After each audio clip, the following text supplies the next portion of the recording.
Julia Loggins, everyone, and I am very delighted to start this whole series on conversations with people that you really need to hear their points of view on how to create.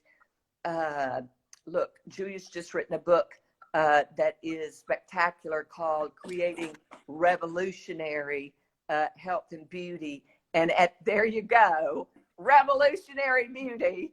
And at the end of the day, what I get, and Julia, I know you do too, because you are dealing with people around the world as I am. And very sadly, we get people who they have seen so many practitioners of every sort, and they're not getting resolution of huge challenges that they have.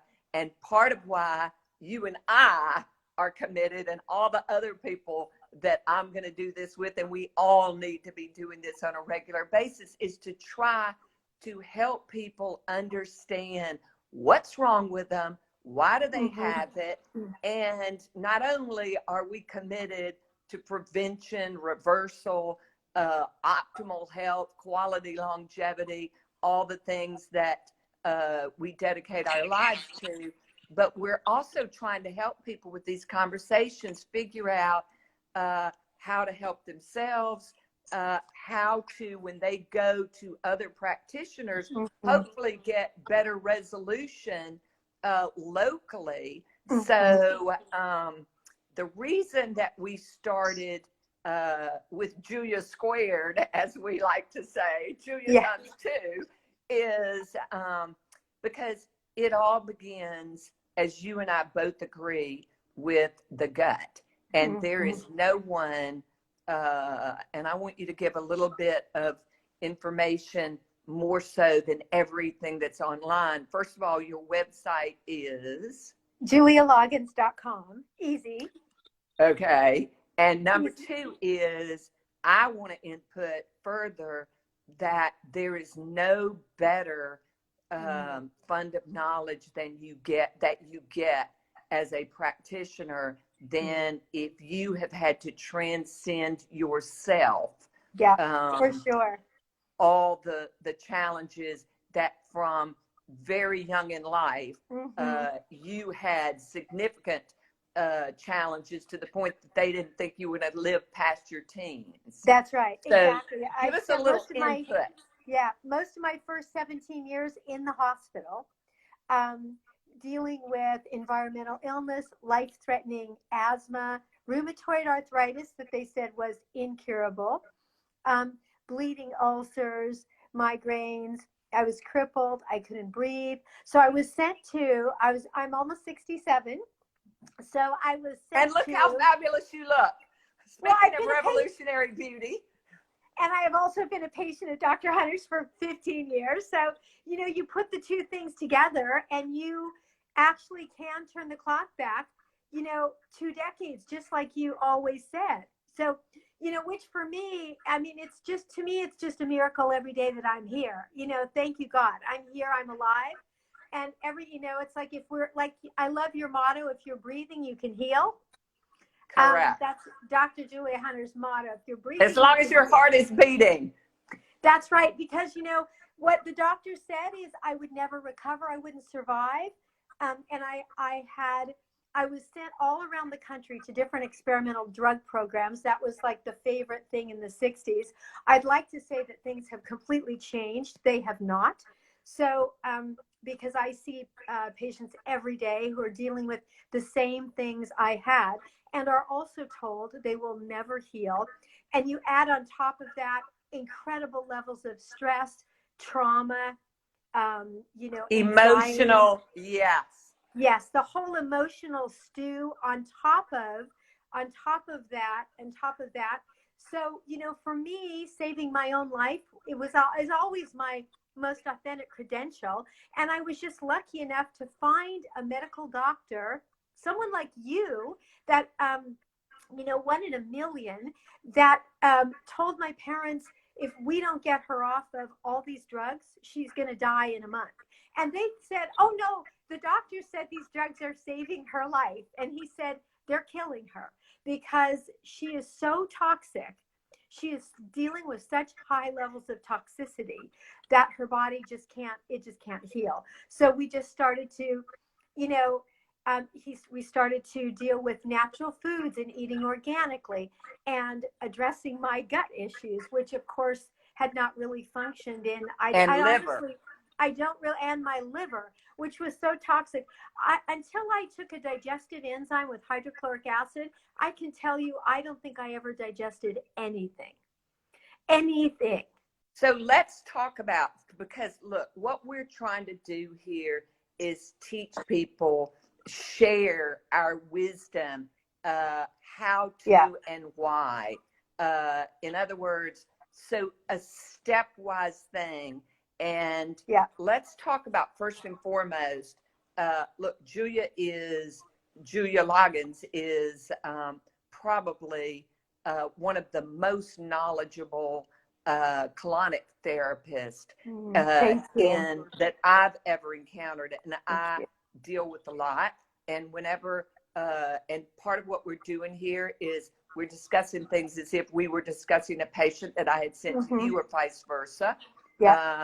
And so with colonics, one of the things is there are a lot of colonic therapists out there, but can you give people some insight, first and foremost, about not right versus wrong, but you know, sort of how to start so they have more knowledge when they go to a local person that they're getting the right thing for them, for their liver, for their gut, and why colonics? Yes, and that's a great question. You know, why colonics is if we don't get our colon clean, our liver can't cleanse. It's like, absolutely. You know, we've learned, order is everything, right?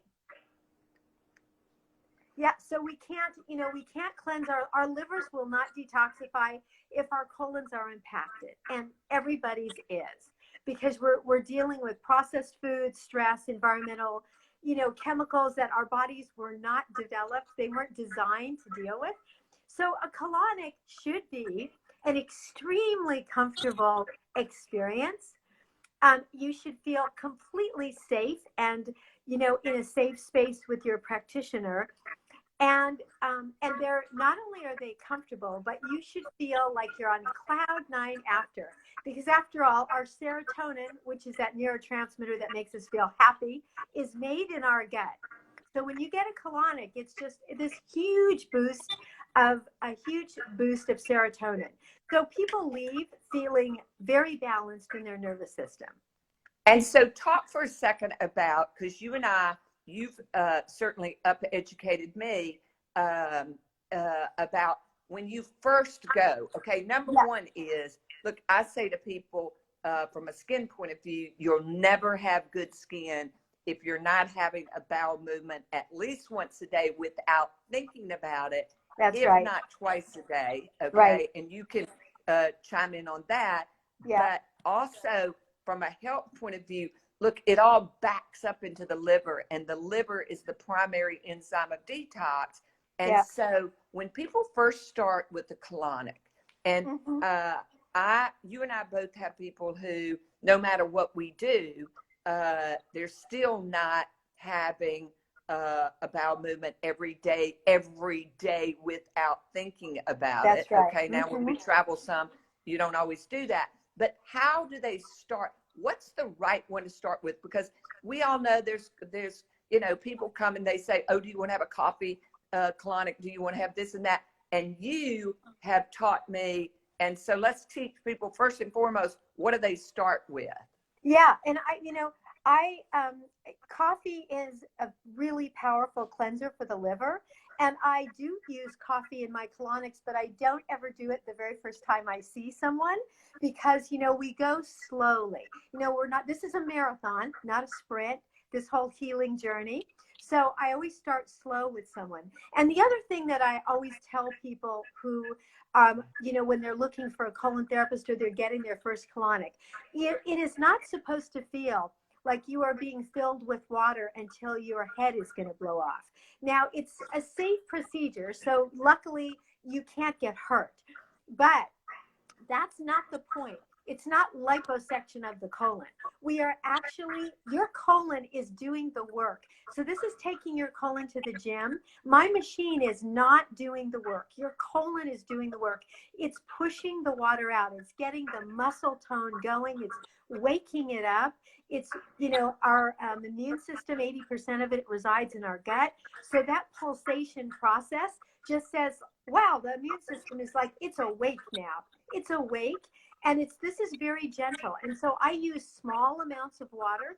So when people come to me and they'll say, oh, wow, I saw somebody and I thought that, you know, I was going to blow up. No, that's not the correct way. I mean, it's not my way to do colonic. I like to use small amounts of water and I make the person's colon do the work. And it's warm really water. Am I correct? Warm water? Warm water. It Yeah. should, like, honestly, you shouldn't even feel it. It should be that comfortable. And the person that you're working with should be doing a really good abdominal massage. That's a hugely important piece of this because we really want to get that lymphatic system in our inguinals, that's, you know, around our hips. We really want to get that massaged. It's also extremely relaxing to the nervous system, but there's a, you know, a reason for it, which is to really get the colon and get things moving in those pockets. And so most people aren't used to getting a really good abdominal massage. Even body workers don't often work on the belly, on the solar plexus. So you really want to make sure that your colon therapist is doing that. You don't want somebody who's walking out of the room, who's on the phone. I mean, believe me, I have heard the stories. So, you know, if you don't feel right, if you feel like something's off, then, you know, find somebody else. And, you know, you're always welcome. I mean, people are always welcome. I'll do a phone consultation just as you do. Yeah. You know, I will talk people through what they're looking for or what questions to ask. If you have a very, you know, your colon therapist should be very experienced in health issues. They're not a doctor, of course, but they still should be very expert in gut issues. And they should know about things like eat right for your blood type. They should understand how to talk to you about what you're eating, what your stress levels are.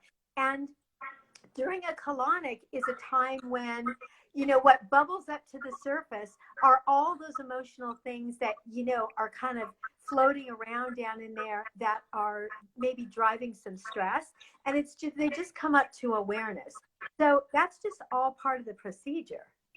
Well, the other thing is, so cleaning out your colon is key. For instance, I had a patient today, I saw a PET scan that somebody had sent to me. And one of the things that they noted was that she was full and needed to be evacuated. Okay. Yeah. So I'm working on her skin and health. And Yeah. number one is she's got to have her colon cleaned out, and then it backs up to the liver. The liver gets toxic with not only the toxins that we encounter, whether they be chemical toxins, whether they be pollutants, whether they be medications that are being taken, or whether one thing that people forget is that if people's cholesterol and lipids, triglycerides, whatever are high, their liver gets congested, gallbladder, 100%. gallstones. So colonics also help the liver and the gallbladder empty, correct? Absolutely, 100%. And, you know, I always tell people, don't do a liver cleanse. Liver detox is really popular these days. It's super trendy. Don't do a liver detox without doing some colon cleansing. Otherwise, that toxin is just going to circulate right around back in your bloodstream. And that's the other thing we need to remind people is that there are these huge blood vessels that go from the colon, circulate back up to the liver. And so if your colon's emptying, if your colon is not emptying and clean, and also that the muscle in the colon works, lymphatically you can drain, then whether I'm getting rid of heavy metals, no matter what we're doing, they can't get rid of those things because they've got to be able to urinate it out. But most importantly, they've got to be able to poop it out.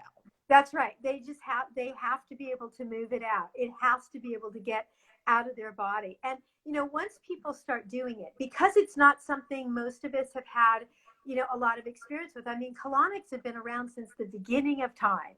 I mean, this is nothing new.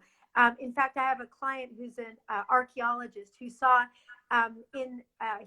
hieroglyphics in a cave in South America where a shaman was administering a coffee enema with reeds and in a gourd. So, I mean, this has been going on even with coffee for a long, long time, right?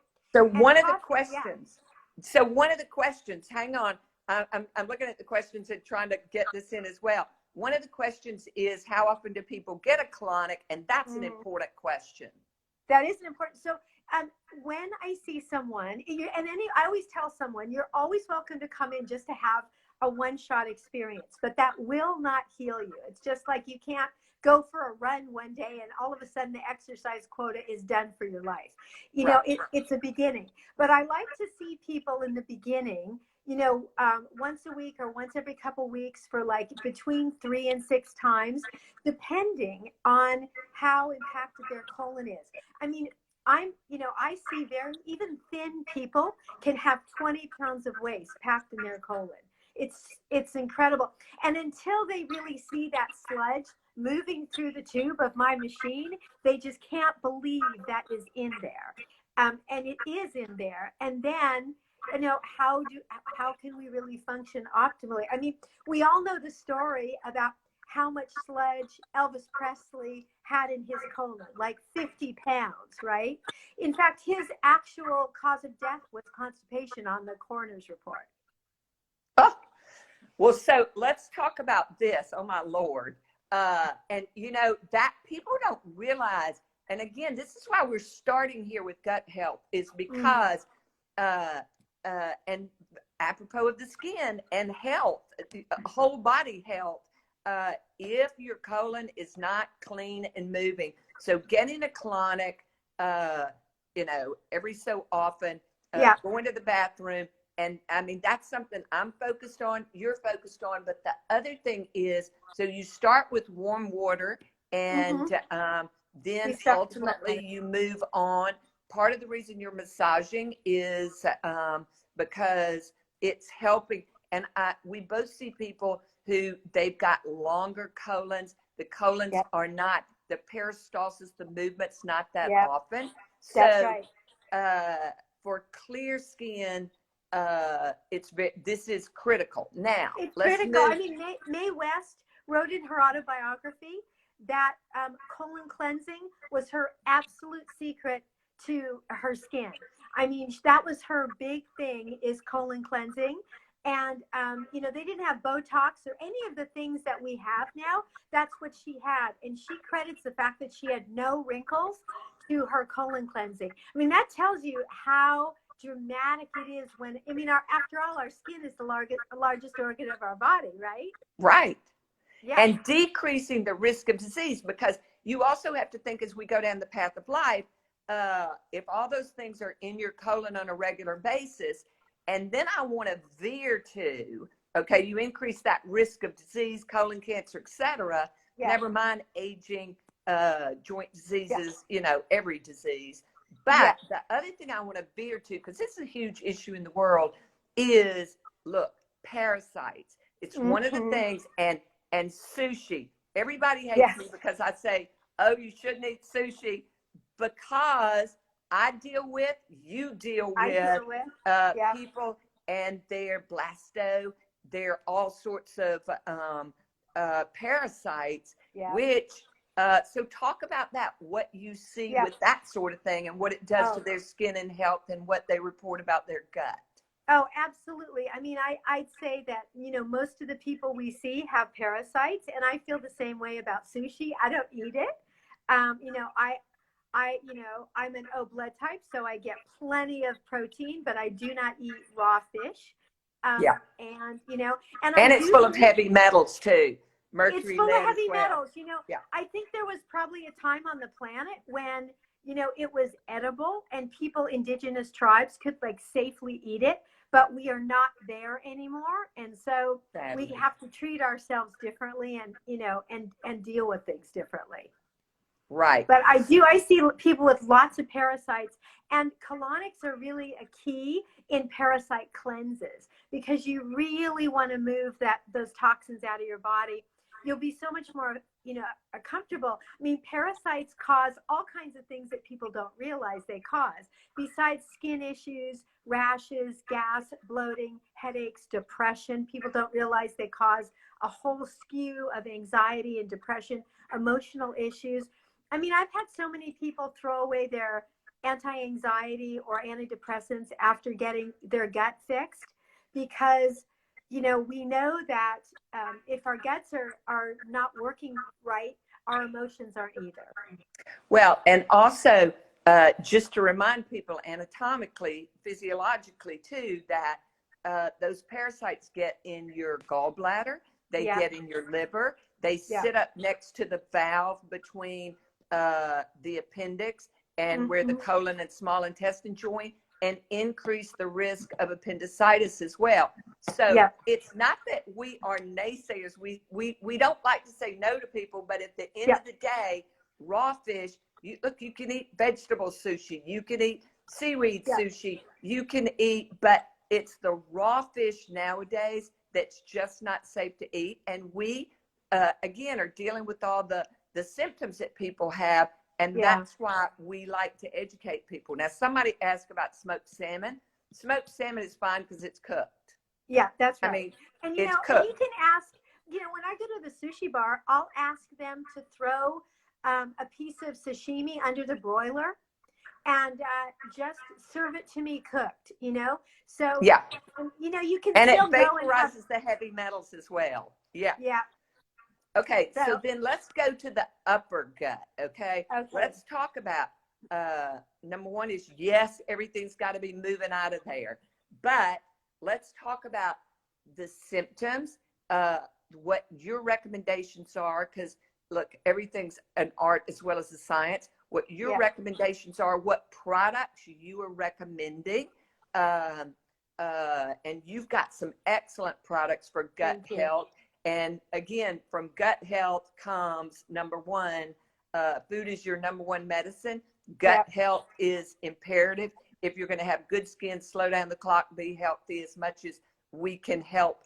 And also to mitigate and moderate your genetic challenges as well. That's right. So talk about digestion. Talk about the small intestine as well from your point of view, and what products and what you recommend.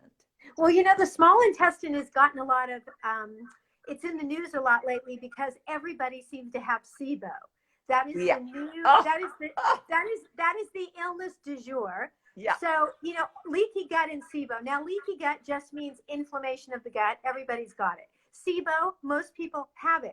So, I mean, I tell people you don't have to spend $1 billion to get tested. You've got all the symptoms. Of course, of course you've got it. Right? So, and SIBO is just like, it's a new, a vogue name for leaky gut. That's right. So absolutely. And it's one of my pet peeves. So yes, talk about what you do to treat it and address that. Yeah. So, I mean, that's where the food enzymes come in. Some people do fine with apple cider vinegar as far as, acidifying the gut. After all, we want our stomach to be acid. It's the rest of our body that we want to be more, more balanced and alkaline. I have a lot of people who say, acid, I don't want that in my stomach. Actually, you do. Most people have too little acid in their stomach, so they're not digesting their food. It sits there. This affects our blood sugar dramatically. It affects our hormones. It affects everything. So I created. And let me interrupt you for 2 seconds and say one thing, because again, and I apologize for interrupting you, but it's the stomach is meant to be a vat of acid. People forget food isn't sterile. So you've got to have that high acid in your stomach, whether it comes from hydrochloric acid, raw apple cider vinegar, apropos of the Bragg's, okay? And to kill the bacteria, the viruses, the funguses, the parasites, never mind to digest anything you put in there. That's right. It's exactly. And so since most people, I mean, research shows that 80% of people over 40 are not making any digestive enzymes. But from my practice of almost 40 years, I would say I haven't seen anybody over 15 who's making enough digestive enzymes. So, everybody needs either apple cider vinegar, if that works for you, or a digestive enzyme that has hydrochloric acid, especially if you are eating animal protein. And, and if you're not eating animal protein, you have to make really sure that you are getting enough protein, because to me, that's another digestive issue. People are undernourished. I mean, it's amazing that, a person can be struggling with their weight and still be undernourished because they're not assimilating their food.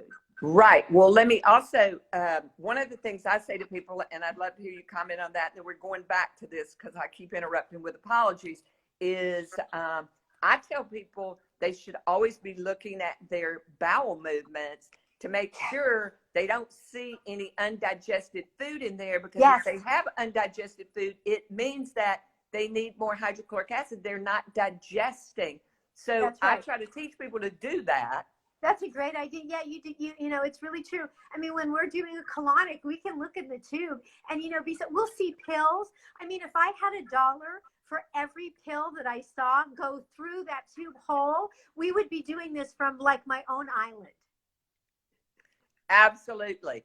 And then, okay, so the other thing is the hydrochloric acid digestive enzymes and the apple cider vinegar. Okay, comment on this, because you certainly are at ground zero with the whole raw apple cider vinegar, and it has to be raw. Yeah. Look, I always recommend Bragg's. What I find is, in the vein of eat right for your blood type, some people raw apple cider vinegar, and I tell them to put it in warm water. Yeah. Like 4 inches of warm water, drink it with their meal, okay, or just after. But some people get a stomach ache when they do. Yeah, so I agree. I actually, it gives me a stomach ache. I mean, it always has. Oh, blood type. It's my blood type, right? So Yeah. because of that, I'm sensitive to always trying to give people 3 or 4 options, because not one thing is going to work for everybody. Some people like apple cider vinegar is just their go-to. They never need another thing.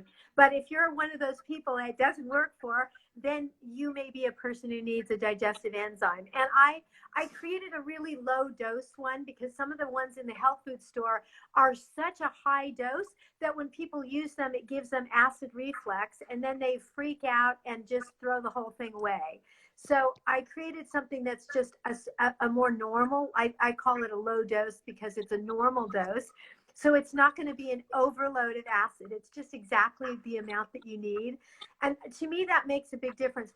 The other thing that can help is fermented vegetables. But that's another thing where some people can use them and other people cannot use them because it causes too much gas and bloating. Yeah, and that's usually a blood type. And some people are asking, can you do apple cider vinegar with digestive enzymes? Absolutely. Look, digestive enzymes you can do with anything, because they're helping your body digest the food. And in today's world, my understanding is the reason we're seeing all these young people with low hydrochloric acid is that and digestive enzymes is because of stress. Okay. Yeah, absolutely. Stress just obliterates our digestive enzymes. And I feel like, I mean, teens are a huge population that, they need all the help we can get, because it's very stressful to be a teenager, now more than ever. Stressful to be someone in their 20s. I mean, all the people I see in their teens and 20s are struggling with, as much or more issues than older people.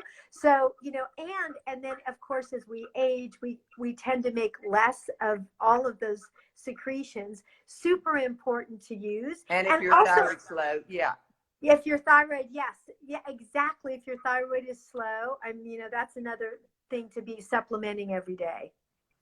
Right. So the other thing is, so the food, you want it, you want your hydrochloric acid, you want your digestive enzymes, the apple cider vinegar. Now, apple cider vinegar in people, A blood type in particular, AB to a certain extent, it makes their skin, because it's alkalinizing them, and all of that's alkalinizing their tissues. So apple cider vinegar, and then we go to the small intestine. Look, we've eat right for your blood type. You and I are both in agreement, not that you can never eat wrong for your blood type, okay? But at the end of the day, that you are what you eat, food is your medicine. And so in the vein of protein that you touched on, okay, protein basically is in dermatology. I mean, we see people who are vegan vegetarians, not that I am anti anything, but you've got to have enough protein in order for your tissues, including your skin, to heal, to make new skin. So talk about your protein powder you have as well. Yeah, thank you. You know, I've really found that protein deficiency is one of the huge things that I see in my practice. I think because protein has kind of gotten a bad name. And being vegan and vegetarian has become very popular. And like you, I'm not anti anything either, but I had to give up my dogmatic attachment to being a vegan and a vegetarian because number one, it wasn't right for my blood type. It just wasn't right for my body. And I see patients all the time who are protein deficient. And so, you know, if they, one of the reasons that I created a sugar-free, gluten-free, dairy-free protein powder was so people can get between 15 and 30 grams of protein, which is like a good serving size, without having to, you know, go to the, you know, to cook anything. Like what if you're busy, which is all of us. So say you're busy, and protein is the antidote for cravings. So if you've got a protein shake in your system, you are not going to crave sugar and carbohydrates. That is also really, really helps your mood, and it really helps your gut. So protein shakes can be a real game changer. And stabilizing your blood sugar. Now, there's some people, and I want to go back. I just remembered what I had forgotten about hydrochloric acid. One of the things that I like to input always to people is if you get pimples on your neck, then your hydrochloric acid is low along your jawline and on your neck. So that's something else to input. But look, there are people who do put their protein powder in their cup of coffee in the morning. Okay. So what's your feeling about that? Well, you know, I mean, and I feel like, you know, generally coffee is kind of better on its own. Yeah. I mean, coffee is just generally better on its own. It just digests better. It's just easier to do on its own. Chemically, right. And chemically, it is just easier on its own for the body to deal with.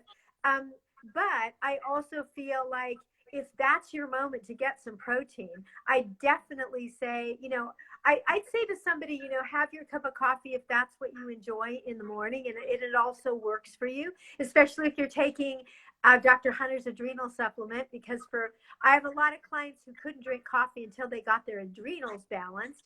Then they were actually and they got palpitations. Right. If your adrenals are low, you get palpitations. If you drink coffee, once your adrenals are fixed, you don't get palpitations. Right. That's right.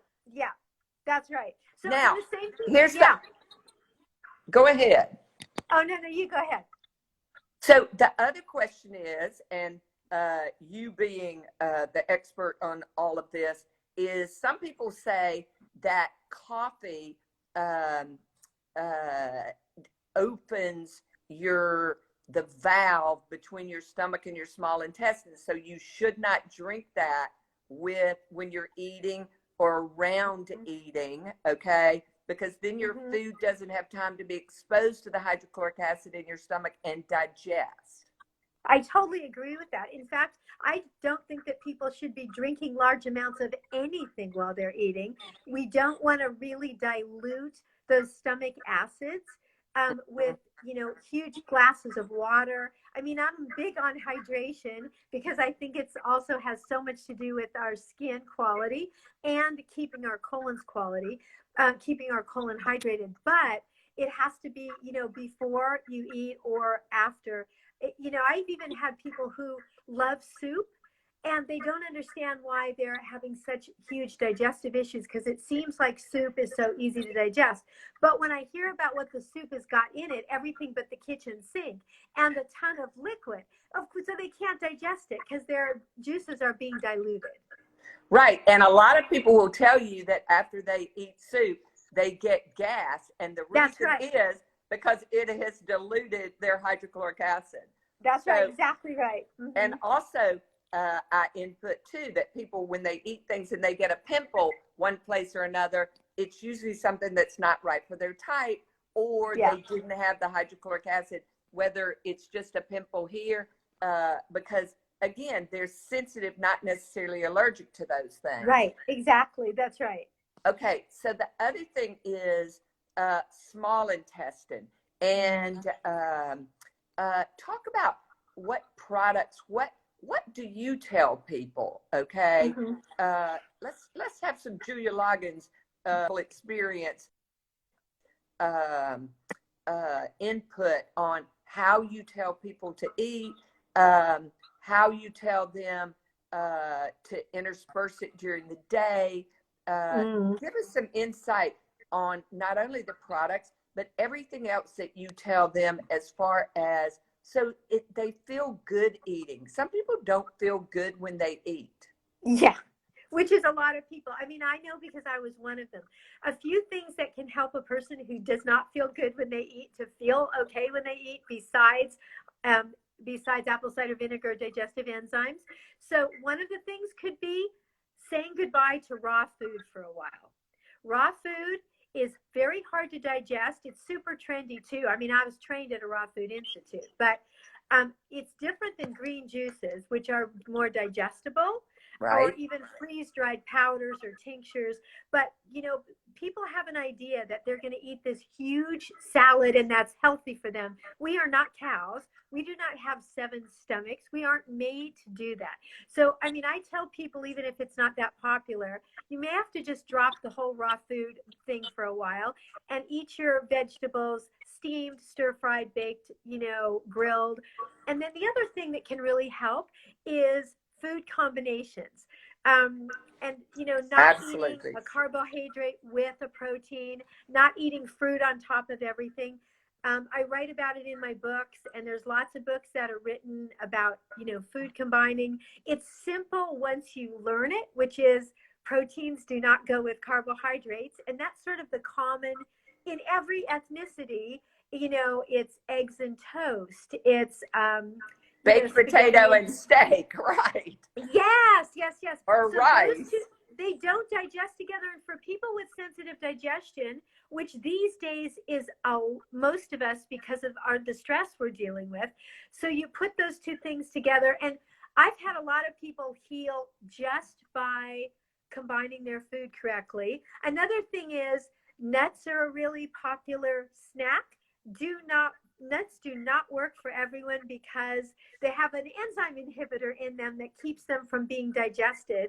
Sometimes they work for people. If you're one of those people, I mean, nuts are healthy, but I've had a lot of people heal horrific gut symptoms that took them to 20 gastroenterologists by just cooking their food, combining it correctly, and saying goodbye to nuts for a while.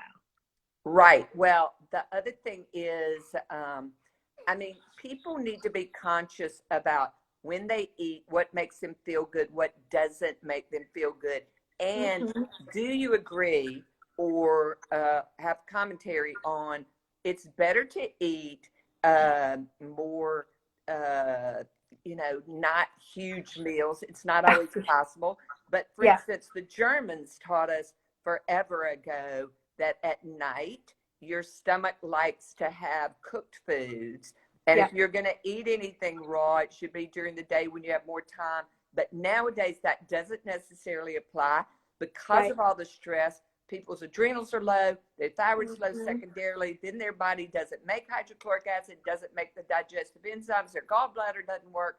And so that's the problem. You have to be conscious about what makes you feel good when you eat and not have gas and bloating, particularly afterwards.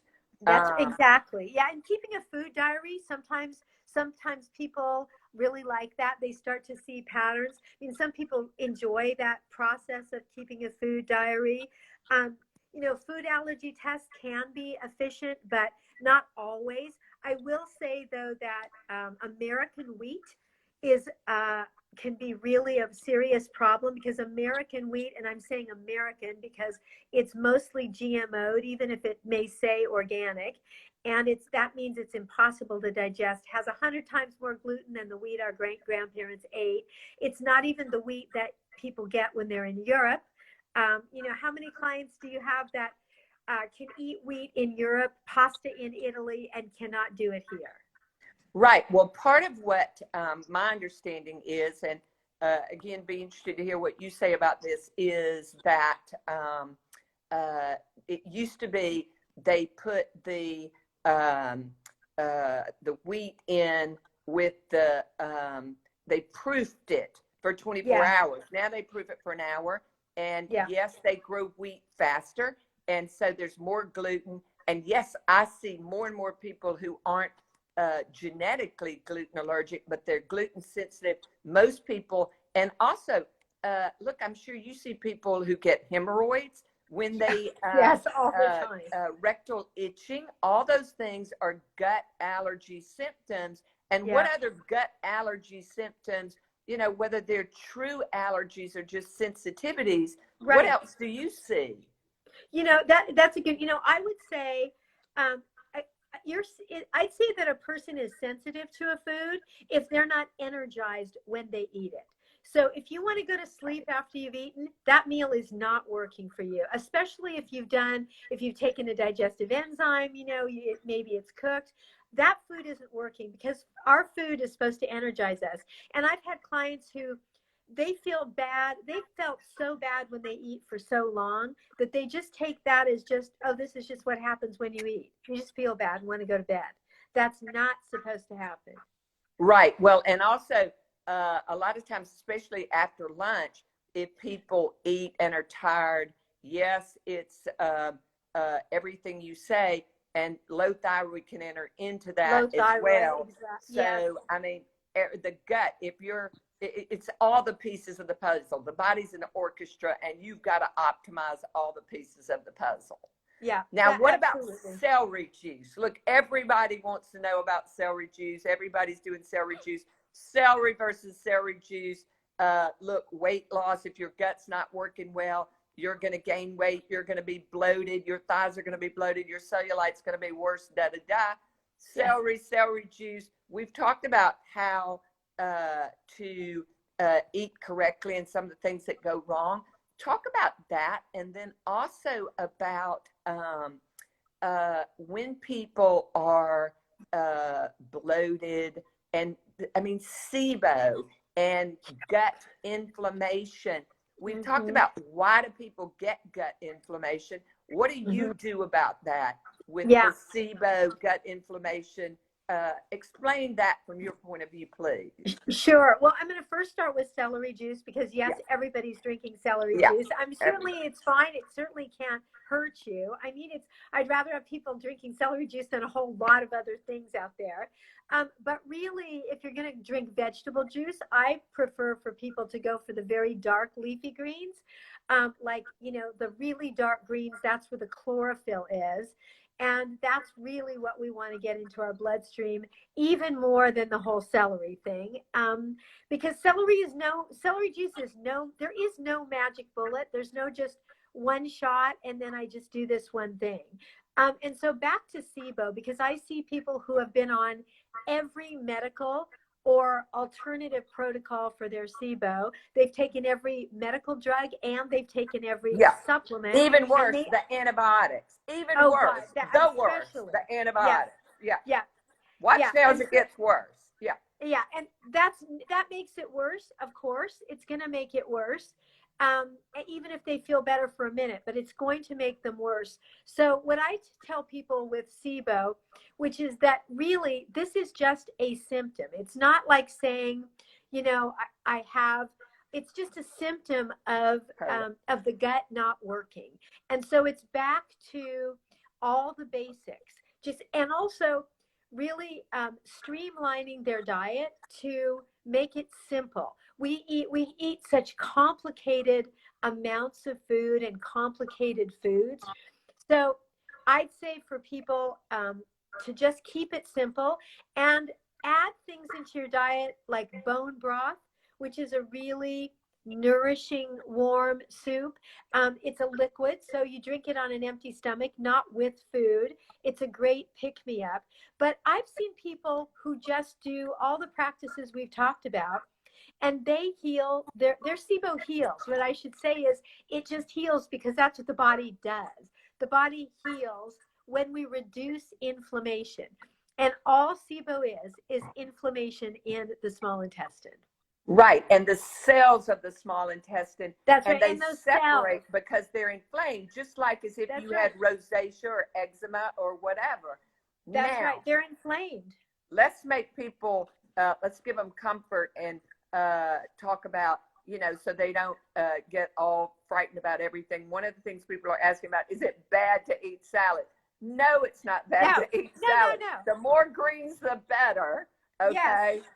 But earlier in the day is better. And also you've got to make sure you can digest those so that they don't give you gas, bloating, constipation. Right. Yeah, absolutely. And if you're eating digestive enzymes. Yes, exactly. If you're eating salads and you feel great, then I'm all for it because, you know, like Dr. Hunter said, salads are really good for us. I'm just talking about people who eat salads because because they're healthy, but they're not digesting it, so they don't feel good when they eat it. Yeah, exactly. So don't feel bad if you're not eating a salad for a while. You can actually make it up in drinking vegetable juices. I mean, I spent a long time when my gut was healing, drinking vegetable juices, and I wasn't really able to eat raw food for quite a while. And what would you put in those vegetable juices? So I would put parsley, cilantro, because cilantro is fabulous for getting heavy metals out. Right. I would put, spinach. I put maybe one carrot just to make it, tasty. I put in some celery, but I also don't use kale. Because that causes gas. Kale is one of those very trendy vegetables, but I wrote a post that said kale's a 4-letter word. For a lot of people, it's really indigestible because it's so fibrous. For some people, it works in a juice. I don't put it in my juice. And actually, the other thing is, I don't make my juice because it takes a ton of time to clean the kitchen. So if you don't have much time, don't feel bad about it. Go to your Whole Foods or go to a local juice bar, tell them what you want. It's not really going to cost any more because buying the produce for the veggies is time is money, right? Time is money, right? And that machine is expensive, right? Yeah. So don't feel bad about that. Just make life easy. I mean, everything I teach, I want it to be easy peasy. Like I love slow cookers. Doable. People come home and they have stew ready for them and it's affordable. Like we all need really practical tips, right?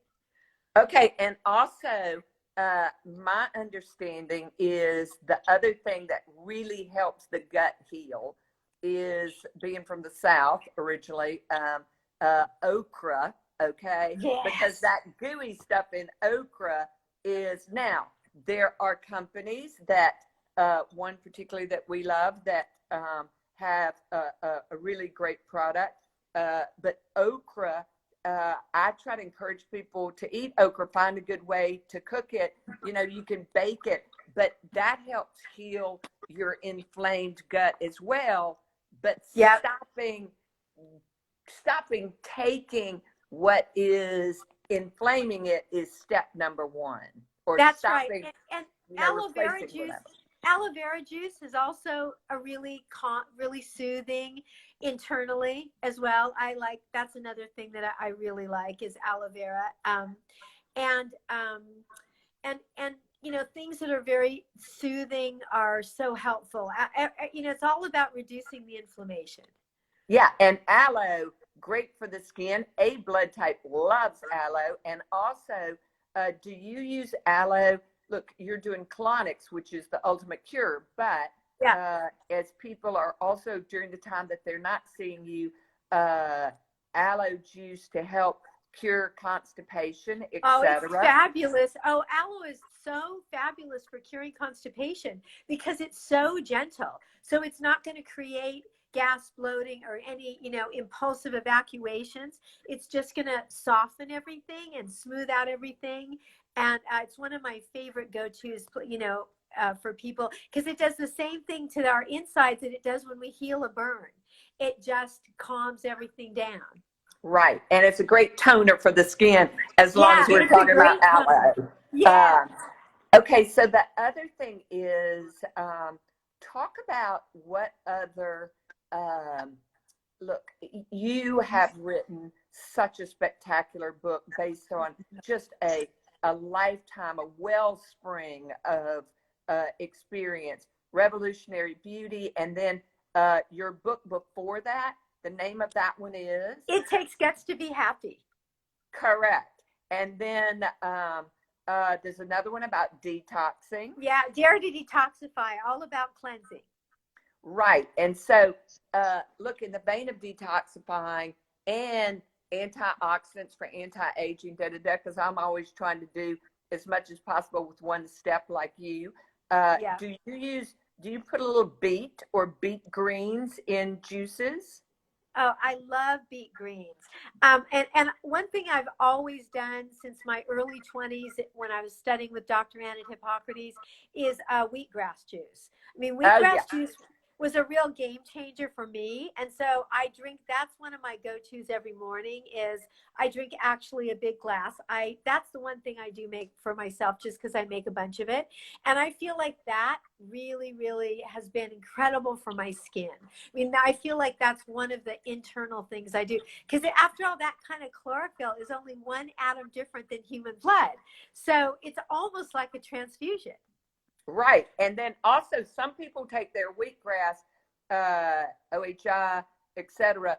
Take their wheatgrass and put some cayenne pepper in there. What's your feeling about that? Oh yeah, absolutely. I think you can, put some cayenne pepper in. And I mean, because after all, that's really good for your stomach. It's really healing for the gut. Also really excellent for the heart. Excellent for blood pressure. So yes, and some people put in, just a few drops of pineapple juice. That's okay too. Whatever makes it palatable for you. Some people love it. What about mixing when people are making juices? Okay, mixing raspberries, blueberries in with vegetable juices in the vein of food combining. Talk about that if you would. I have some people, it doesn't bother them, but I mean, I'm seeing people who have digestive issues, and when they put those fruits and veggies together, they get bloating and gas. So I really like to have people just keep their fruits and veggies separate. And the same thing with having fruit as a dessert. That was a terrible sort of, modern day idea about having a big fruit plate right after we eat, because fruit goes really quickly through the stomach. Protein takes time to digest. Carbohydrates take time to digest. When people have a big fruit plate, especially if they're having, they're having anything that takes any time to digest, they're going to get gas. And it raises your blood sugar, and that makes you have wrinkles and age issues. So we have 2 points of view here as well.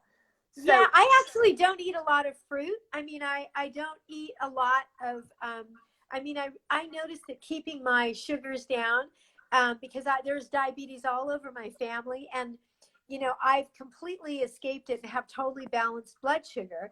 But I also know that these days, because of stress and because of people's toxic livers, everybody is on the verge of a blood sugar issue. Right. So I'm really, really sensitive to helping people manage their blood sugar.